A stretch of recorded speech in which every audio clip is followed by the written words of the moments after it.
Doctors in Japan's second largest city say they're struggling to cope with an influx of COVID-19 patients. Hospitals in Osaka are running out of beds and ventilators as exhausted medical teams warn of a system collapse.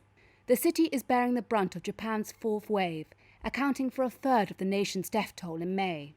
Just 14% of the prefecture's COVID-19 patients have been hospitalized, leaving the majority to fend for themselves.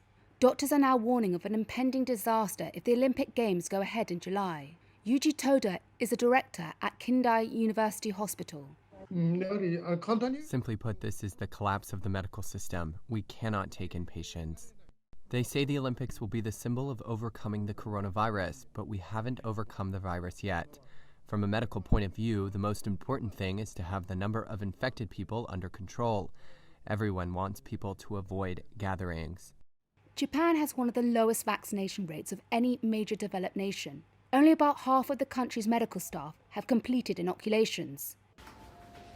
Caring for critically ill patients in the face of infection risk has taken a serious toll on staff. Some have been doing hundreds of hours of overtime for a year.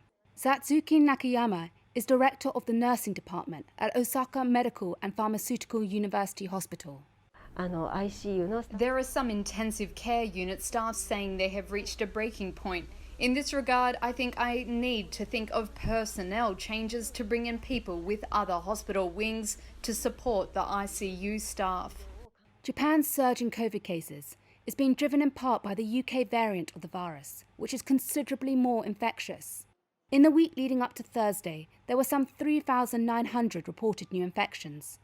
That represents a more than five-fold jump over the corresponding period 3 months ago.